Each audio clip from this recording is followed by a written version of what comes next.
Hello and welcome to another episode of the Iraqi Nutrition Podcast. I'm your host, Juma Iraqi, and today I have a very special guest. I've invited Dean Somerset to the podcast. Dean, how are you doing today? Living the dream, chasing that rainbow. Every day is a gift. That's why they call it the present. How are you doing today? I'm doing great. Thank you so much for agreeing to do this podcast on the Iraqi Nutrition Podcast. So, before we start with today's topic, could you give all the listeners a brief introduction about yourself? Well, if you can't tell by the accent, I'm Canadian. I live in Edmonton, Alberta, which Jim and I were talking about the weather beforehand. Seems to be a common thread between Norwegians and Canadians to discuss the weather. It's minus 20 here right now and snowy, and I think in Oslo it's about 5 degrees. So we get to live a little bit of a cold existence for about 6 months out of the year. I'm a certified exercise physiologist and personal trainer, so most of the people who I work with are kind of at the ends of the spectrum. I've got a couple of fairly elite athlete clients and a lot of medical rehab and reconditioning type clients. They run the spectrum from joint replacements up to heart transplants, cystic fibrosis to diabetes, and I have a couple clients that have gone to Olympics and Paralympics as well as some pro athletes. So like I said, the full spectrum, plus I work with a couple of people in the middle who are just general population and want to lose a little bit of weight, get stronger, have fun, and just stay active as they go through their day. Excellent. And do you have any specific areas that you are more interested in when it comes to training? Well, I usually work with, I guess you could say that not necessarily exciting clients in terms of like sexiness, but exciting as in like they've got a rare medical disorder or a specific condition that's a little bit non-textbook.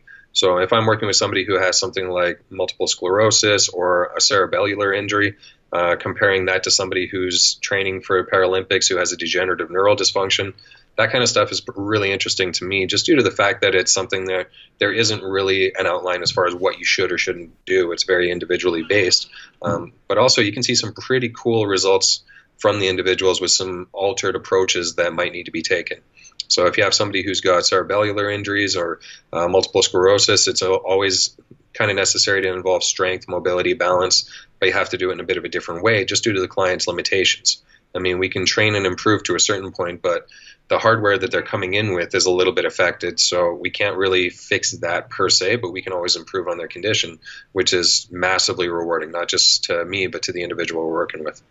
Yeah, that was, I'm glad you mentioned that, because that was what I was going to ask you, is like working with these type of clients, I can imagine it's really rewarding when you see that their quality of life improves based on what you actually do with them. So I think you'll experience, maybe feel it more rewarding than maybe when you're working with, say, fat loss or body composition clients. I do, personally, just due to the fact that maybe I feel a little bit more of a soft spot for that kind of stuff. I mean, there's definitely a benefit to a client who's been overweight their entire life, losing 50 kg or something along that lines, and it changes their life. It's obviously a massive benefit. But in terms of where I see benefit from that in the client, I mean, it's definitely something where it's a total body or a total lifestyle when it comes to losing the weight. But if I have a client who's having trouble walking, or a client who can't climb a flight of stairs without getting winded, and now they can say, you know what, I was able to go for a 5-kilometer walk the other day, I was able to climb stairs, I was able to push a shopping cart, and just do things that you would consider to be very basic elements of daily life, whereas before those were eliminated. These are people that might be right on the very precipice of needing assisted care, and now they're able to self-care for however long they're able to stay active.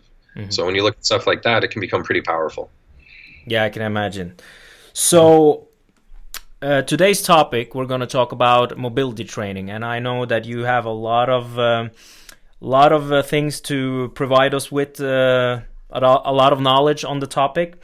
But like the word mobility training seems to be thrown around a bit in the fitness industry. So let's start with defining what mobility training is.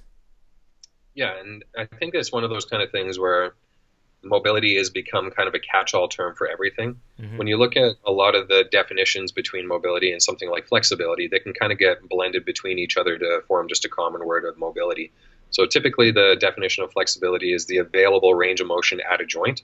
So if I was to hit you on the back of the head with a hammer, knock you out, move your hip through a range of motion before you hit bone-on-bone contact, the range of motion available to that joint is your flexibility. Now, when you came to and were angry at the fact that I just whacked you in the head with a hammer and you tried to kick me with that same leg, how much range of motion you were able to use for that hip through that range of motion would be called your mobility.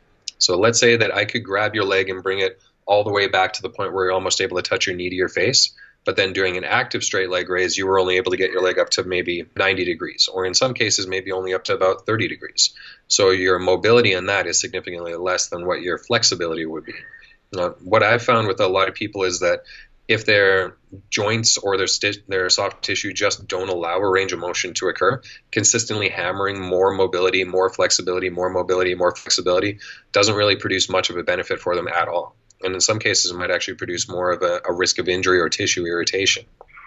Then there's the people who are incredibly flexible. These are your gymnasts, your dancers, some swimmers in the upper body.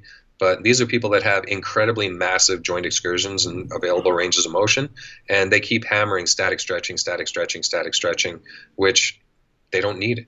They've got so much available to them that in order to get more, they'd have to really work at it, and what would be the benefit to it? So you can maybe grab their leg and put it behind their head, but to get them to do something like a leg raise, they just don't have the strength to be able to accomplish it. So the flexibility is required in order to have the mobility, and the mobility is the expression of that flexibility, if that makes any sense. Yeah, that makes perfect sense. Thank you so much for that. So, like you mentioned, you work with a lot of different clients. Is there any injuries that you find to be more common with the type of clients that you have compared to other injuries? Well, you'll see a lot of similar injury patterns based on what that individual does a lot of throughout their day. So for office workers, it'll be things like low back, neck, shoulders. For runners, it'll be things like knees, hip, maybe a low back. I'm working with a few cyclists, so low back is definitely prevalent just due to the fact that they're in that forced flexion position for a very long period of time. Also FAI, femoral acetabular impingement, can be pretty prevalent in cyclists because of how deep into hip flexion they have to move their leg. Hockey players seem to get a lot more groin pulls. FAI seems to be a bit more prevalent there. Throwing athletes, definitely shoulder stuff. So the common injuries are based more on what they do versus just across the population. We can always make the case that if you do the same thing 100,000 times, something's probably going to wear down in that pattern. So for the people that are constantly doing the same thing all the time, there's usually a risk of injury with that action. Excellent. Now, the typical gym goers, like typical bros at a gym, is there any specific injuries that you see more prevalent for that type of population? Yeah, with the average gym guys, you got to think about what their training programs look like. They're going to be doing a very heavy press day, followed by arm day, followed by press day, followed by skipping legs, followed by press day, followed by arm day, and then maybe back day thrown in at the end of the week. So when you look at a program that's that balanced towards a pressing type movement, you'll wind up with a lot of anterior shoulder type issues. So you'll get things like biceps tendonitis, bursitis, shoulder impingement, maybe some neck and scalene type of soft tissue irritation. In really advanced, really traumatic type injuries, they might get like brachial plexus or thoracic outlet issues. But a lot of the time it comes down to stuff on the front of their shoulders just getting chewed apart, because they're just doing so much pressing stuff and they don't have the ability to control where their shoulder blade goes or where the glenohumeral joint's positioning, and they're just not balancing their program properly. Excellent. Now, is there any exercises or drills when it comes to mobility that you favor compared to other exercises? Do you have any favorite mobility drills or exercises? I've got a couple that I tend to go to more than others. One of the better type of hip mobility drills is just a split squat, a lunge where you kind of lean forward and put your hand down to the ground and really get deep into that lunge position. It can do a lot of really cool things as far as opening up the hip on the front leg, stretching out the hip flexor on the back leg, getting some glute activation, feeling strong and athletic. For upper body stuff, just doing basics like a shoulder circle doing a big round circle where you're looking at what the range of motion looks like. For some people, they'll get up to the top and then their arm will start kicking way out to the side because they have no control to be able to bring their arm behind them. People that have some good skill, they'll be able to actually get right back into the movement without turning their torso or getting any kind of secondary compensation. Hip rotation is a big one too. And you find that a lot of people get jammed up into just sagittal plane action where they just flex and extend their hip. The downside to that is that the hip, being a ball and socket joint, is meant to do all sorts of different types of directions. If you just train it through sagittal plane, you no longer have a hip. Now you have a knee. So by getting into some sort of rotational stretch, internal rotation, external rotation, it has a huge benefit to just being able to keep the hips happy and moving. So something like sitting in a 90-90 position and rotating your hips side to side, or lifting a toe up, or doing some sort of a tactical frog stretch, really beneficial for the hips and just takes people out of that straight sagittal plane lockdown that everyone seems to fall into. Sounds good. Do you have any, like, what do you typically do yourself? Do you have any specific routine that you do before you start lifting? Not necessarily a specific routine. It's more like a self-audit than anything else. Like, I don't know if you've seen any of my videos. I've got pretty decent mobility overall, so I'm not really trying to gain more just due to the fact that I don't really need any more for the stuff I'm doing in the gym. Mm-hmm. If I need more to be able to squat, I'm going to hit my butt on the floor, and I don't think I can shorten my femurs to be able to get there. So a lot of the time when it comes to doing mobility work, it's more like trying to figure out how I feel that day versus trying to gain more mobility. If I just got off of a plane and I'm stiff and tight because everything's just been vibrated for the last 4 or 5 hours, I'll go through some basic positioning drills, work on some tension development, sink into end range, see how it feels. If it's not feeling tight or restricted, I skip it and move on to something else. So a lot of the time I'll just do basics like, can I get into hip extension? Can I do internal, external rotation with the hips? Can I do shoulder circles? Can I do a retraction, protraction out of the scapula? Can I do some thoracic flexion extension?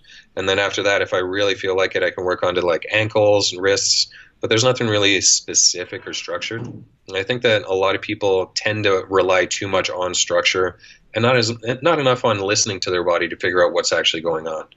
So they'll find a program online that's like 6 or 7 or 10 or 20 of their favorite exercise and say you have to do it in this order, whereas they might only benefit from 2 or 3 of those exercises. They might have all the mobility in the world, so more stretching won't necessarily be better. Had a consult with a girl just the other day who, when she was younger, she was quite an advanced gymnast, and her entire default training program was static stretching, static stretching, static stretching. She's in her 30s right now and dealing with a lot of instability through spine, through hips, end range pinch and compression kind of stuff.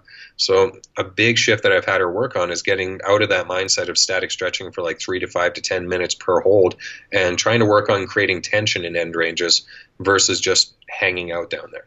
So a good example is she can do the splits all day long. So while she's in her splits, could she also lift her front foot off of the floor and just hold position like that for 5 or 10 seconds? Could she lift her back foot off of the floor just slightly? If she was doing anything with her shoulders, can she create tension through her shoulder blades relating to her torso to be able to control the mobility that she has? One of the downsides is that a lot of people spend so much time working on mobility that they forget how to control that range and that position when they get there.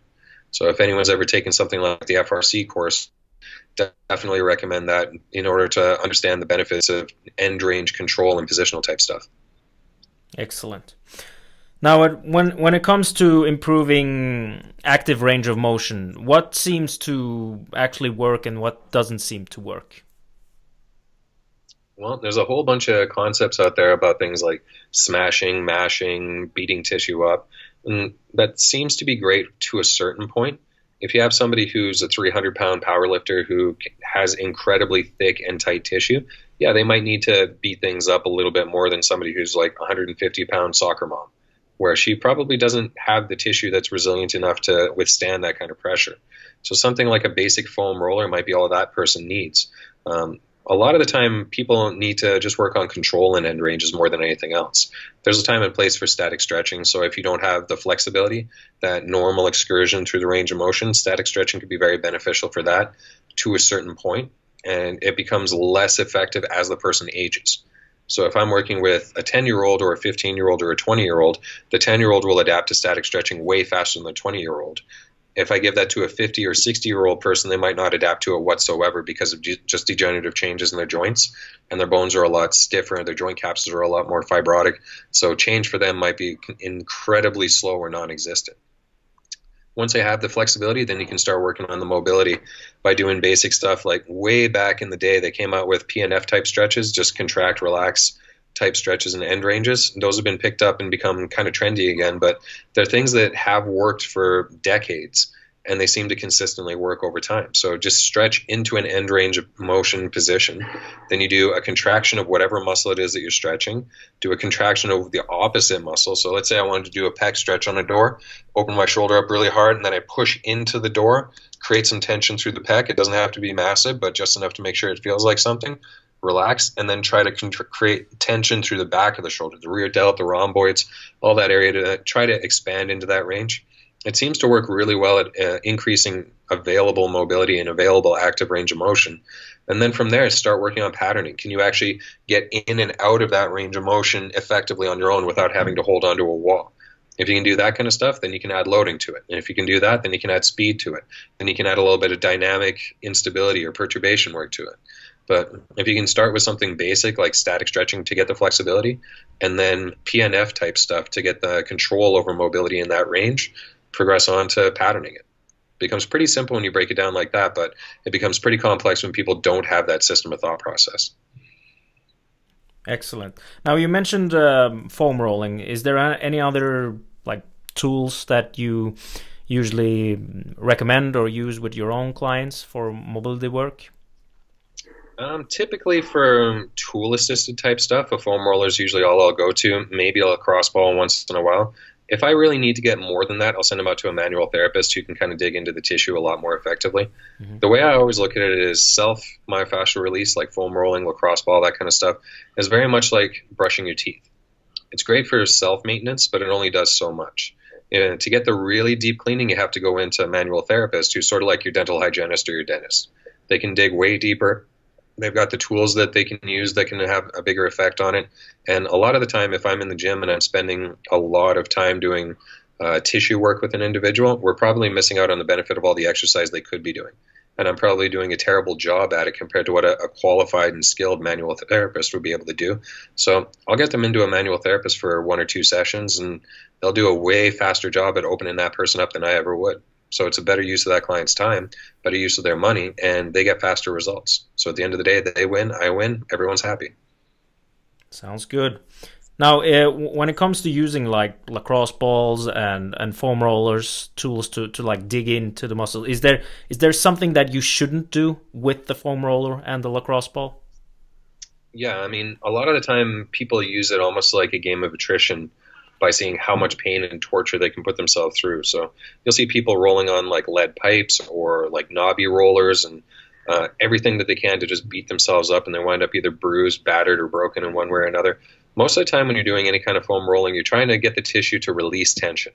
And if you're going over it at a point where it's so painful that you feel like you're just stiffening up and contracting and not allowing any kind of tissue release to happen, you're just trying to see how much torture you can put yourself through, and you're not getting a benefit out of it. So I usually tell my clients that when they do any kind of foam rolling, it should be a max of about a 4 out of 10 on a pain intensity scale, where 1 is a gentle tickle or maybe a light caress, and 10 is being eaten by a bear while you're on fire, and the bear's on fire, and the ground is on fire, and everything's on fire. So not that intense, but 4 out of 10 is kind of like the easy stuff where you're like, that's not comfortable, but I can still talk to you and not have the grimacing O face that you would see on a normal foam roller.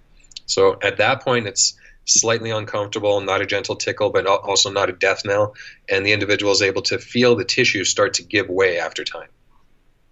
So usually people rolling way too hard, I try to get them to stay away from that. Going directly onto joint capsules, I don't really see much of a point to that. If you're trying to release a joint capsule, you could probably get a manual therapist to do a way better job than a piece of foam rubber, just due to the fact that the capsule's pretty small in space, whereas that roller or lacrosse ball might be pretty big, and you might not get the angle on it properly, and the manual therapist has insurance, so if they do it wrong, you can sue them. If you do it wrong on your own, then what are you going to do? Mm-hmm. So a lot of the time, it's don't go too hard and hit muscle versus joints. If you do that, you're good to go. Are there any specific muscles or directions that you shouldn't use, for example, a foam roller? Anything there? I would say as long as it's a relatively superficial muscle, you could probably hammer it out pretty well. Hmm. You definitely don't want to go directly over nerve tracks if you can avoid that, but even then, it's kind of hard to do. Hmm. So for doing stuff like the deep femoral nerve, you kind of have to avoid going onto that quadrant. It can be a little bit tricky if you don't know where that kind of stuff is, but even then, the only place I'd be a little finicky on is direct rolling on your spine, just due to the fact that facet joints and spinal processes can be relatively unstable against that transverse application of force. There's probably better ways of doing it than rolling on a roller, but for things like IT band, quad, adductor, all that kind of region, people say, "Oh, you shouldn't release your IT band." You're not going to release your IT band, but that's roughly the general area of where your IT band is, and you're trying to get the vastus lateralis, the quad muscle, to simmer down a little bit. So you're not releasing anything, but you're just adjusting neural tension in the muscles that are associated with it. Sounds good. Now, when it comes to mobility work, do you have an impression that people are doing too much mobility work before their workout these days? There can be, and usually those are the people who I find they feel like they're broken or battered or they're fragile in some way. So they'll spend 90 minutes doing their warm up, and then nothing for their actual workout, and then they'll go home. So they spent 90 minutes preparing to train, and then forgot to train. Whereas the people who come in who might be like the walking tin man, they're just completely stiff and tight. They might not spend any time doing mobility just due to the fact that they hate it because they don't feel good with it and they don't feel they make progress. And then they just go and do the basic exercise through maybe small ranges of motion and just work on maybe conditioning type stuff. So it's kind of two ends of the spectrum. You'll find the people that do way too much because either that's all they know or they feel like they're broken, they can't tolerate actual strength training, or the people who do none of it whatsoever because they think that 3 sets of 5 with the bar is going to be enough of a warm-up for them to get ready for their day. And I would make the argument that in either case, they could probably do what they're doing for a while, but they could probably benefit from either less mobility work for the people that are always broken and injured and more strength in order to fix, and I say fix, just loose with air quotes, in order to fix any kind of the problems they think they're dealing with. For the guys that do almost no mobility work, they could probably warm up more effectively and be able to lift more weights when it comes time to actually doing it with a bigger range of motion, which is going to help them to get faster results. I mean, if you want to gain muscle, bigger range of motion, greater mechanical tension, greater metabolic stress, those are the kind of things that lead to building up muscle and building up strength. So if you have the ability to access that range of motion and you're not tearing things to get there, it's probably a good day. Sounds good. Do you have like if you were to give some recommendations for how much time should you dedicate to mobility work before your workout? Do you have any recommendations there? Well, part of that comes very individually to what that person's trying to do. So if I had somebody who, like I say, let's use the example of a gymnast who wants to come to the gym to do things like squats and deadlifts. Do they need more mobility to pull a bar off the floor or to put a bar on their back? Probably not. Do they need a little bit of control to work on that kind of stuff and learn how to generate tension and how to brace and how to breathe? Yeah. And that might be not necessarily mobility training, but more mobility control training. So for that individual, we don't need to static stretch. We don't need to do as much of an active patterning type of warm-up to gain the range of motion necessary to do the work because they're already there. So for that kind of an individual, we might be able to get away with doing things like dead bugs, front planks, maybe some farmer carries, split squats, anything where they can learn how to develop tension first and then warm up that tension development and the neuromuscular patterns involved in core bracing, breathing, to be able to then lift a weight that they're supposed to lift.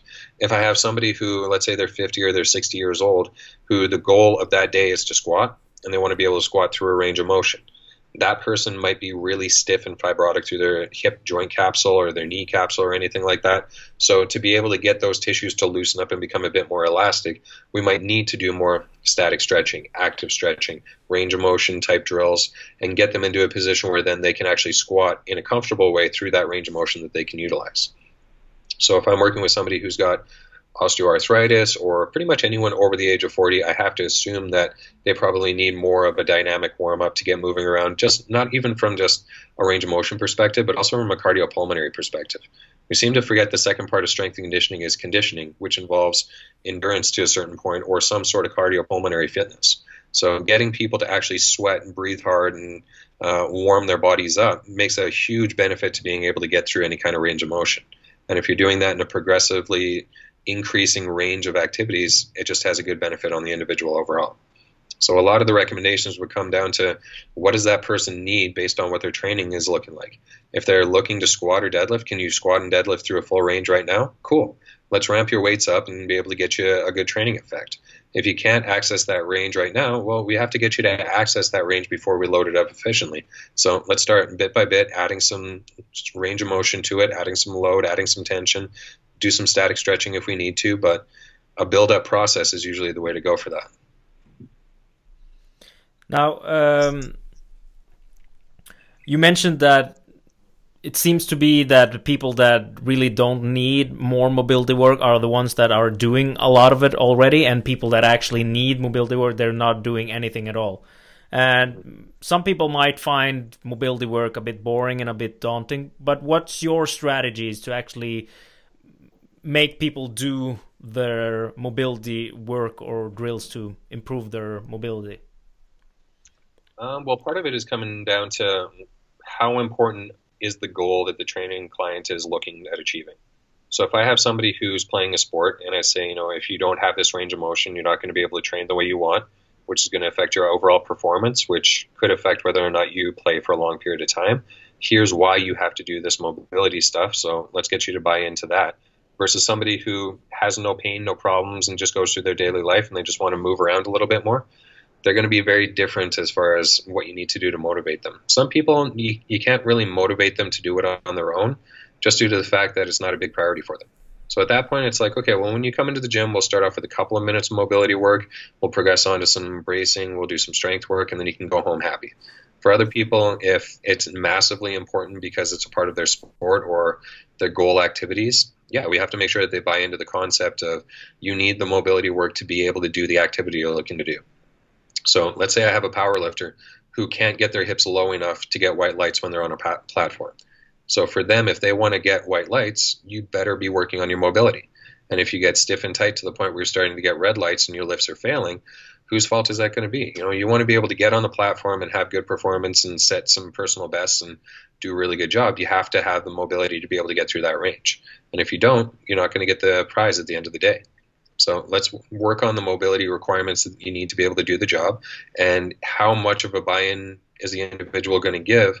It's all going to depend on whether they prioritize it or not. Some people just don't prioritize it, which is fine. That's their prerogative. But then you have to point out to them why it's important and why your thought process is the way it is, and whether or not it's something that they should be doing on their own or shouldn't be. For some clients, I tell them straight up, if you can quit your job and just do this all day, every day, just to the point where your tissues can adapt to it, that would be great. I'm usually joking about it, but I'm still kind of serious about it. So at that point, you have to consider that, yeah, some people, they just don't have the time for it. They don't have the energy. They don't have the buy-in.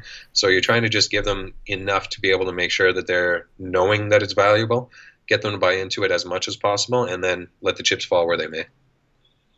Excellent.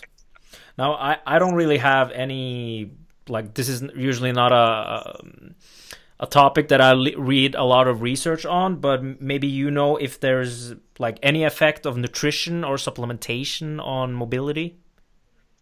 Yeah, and a lot of that is going to come down to how tissues adapt to the stresses on them. Mm-hmm. I can't really pull out too many research studies on the specific effects, but I can tell you that hydration is massively impactful. So if an individual is even just slightly dehydrated, it can affect their tissue range of motion. It can also affect whether or not their capsule is able to adapt effectively. So when it comes to mobility, hydration is one of the top things that anybody should be looking to do. And that could come down to just drinking more water or having an electrolyte concentration, especially if the individual is involved in warmer type temperature activities. I know Norwegian and Canadian talking about warm activities is kind of a misnomer and kind of a fun point, but if you have somebody who's doing even long cross-country skiing, cycling, anything like that, if they're sweating a lot, then they obviously need to replace the electrolytes on it. The older an individual gets and the more of a concentration of collagen versus elastin their tissues have, the more important hydration becomes. So if you have individuals who are getting into the older stages of life, getting them more types of tissue that can help out with collagen health can become massively important. So things like bone broth, or even in some people, glucosamine. It doesn't work with everybody. So some people that find that it either upsets their stomach or no effect whatsoever. Protein supplementation seems to help. Creatine actually works really well with a lot of people as well. So that's something that I think is kind of an underutilized nutrient when it comes to a lot of supplementation plans and in a lot of different situations. Women seem to find a really good benefit with it in terms of strength, mobility, control. It seems to be kind of one of those wonder drugs that nobody really talks too much about. Aside from that, just making sure you get enough sleep and recover and stress the tissue enough and allow it time to heal. And it's usually all you really need. So water, maybe some creatine and protein. What about omega-3 fatty acids? Anything there?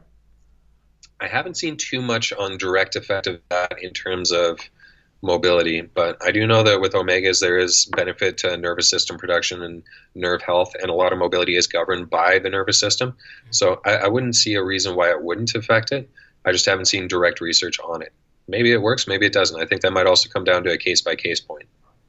Exactly, yeah.